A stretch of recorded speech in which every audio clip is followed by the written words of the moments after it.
Baik, perkenalkan, nama saya Elizabeth Barakopong dengan NIM 2022-10271.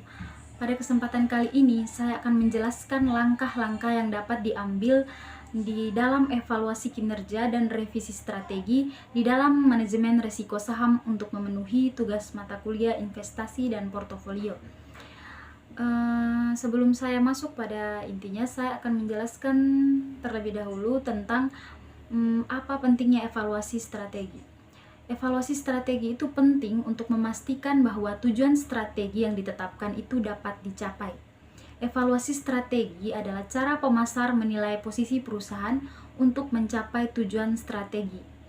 Penilaian ini dapat memberikan metode objektif untuk menguji efektivitas dan efisiensi strategi perusahaan dan cara untuk menentukan apakah strategi yang diterapkan itu menggerakkan organisasi menuju sasaran strategi yang sudah dimaksudkan.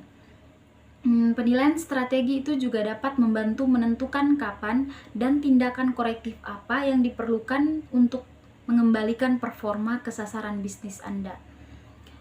Baik, saya masuk pada langkah pertama yang dapat diambil di dalam evaluasi kinerja dan revisi strategi, yaitu yang pertama, merumuskan strategi. Yang pertama, Anda harus menentukan tujuan jangka panjang dan jangka pendek, serta Anda harus menyiapkan beberapa alternatif strategi setelah menentukan strategi utama yang akan digunakan. Yang berikut ada kegiatan evaluasi strategi, yang mana Anda terlebih dahulu harus meninjau dasar strategi bisnis atau perusahaan Anda, dan setelah itu membandingkan hasil yang diharapkan dengan kenyataan dan melakukan tindakan korektif untuk memastikan kinerja itu sejalan dengan rencana atau tidak. Yang berikut ada kriteria evaluasi. Di sini Anda harus menyesuaikan kriteria evaluasi itu dengan kompleksitas isu lingkungan dan memprediksi masa depan organisasi. Yang berikut ada strategi evaluasi proses, yang mana strategi evaluasi itu dapat menjadi proses yang kompleks dan sensitif. Anda harus meninjau dasar strategi bisnis atau perusahaan dan membandingkan hasil yang diharapkan itu dengan kenyataan dan melakukan tindakan korektif untuk memastikan kinerja itu sejalan dengan rencana. Yang berikut ada evaluasi penerapan manajemen resiko, yaitu di sini Anda harus melakukan koordinasi proses penetapan tujuan dan mengidentifikasi kejadian dan penilaian risiko di tingkat korporasi dan seluruh unit kerja. Yang berikut ada pengukuran kinerja portofolio.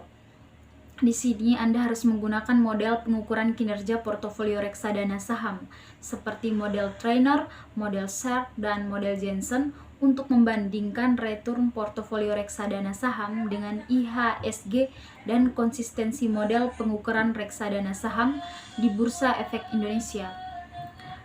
Yang berikut ada revisi strategi. Setelah Anda melakukan evaluasi dan pengukuran kinerja, Anda harus kembali ke proses manajemen strategi, rencana reformasi sesuai dengan tren baru di dalam alokasi sumber daya, dan cara selanjutnya yaitu untuk kembali ke titik awal dari proses manajemen strategi tersebut. Perlu Anda ketahui, di dalam manajemen risiko saham, penting untuk terus menganalisis kinerja dan membuat keputusan investasi yang baik.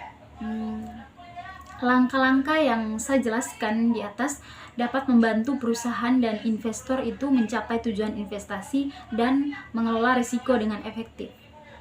Baik, demikian penjelasan dari saya. Saya akhiri. Assalamualaikum warahmatullahi wabarakatuh.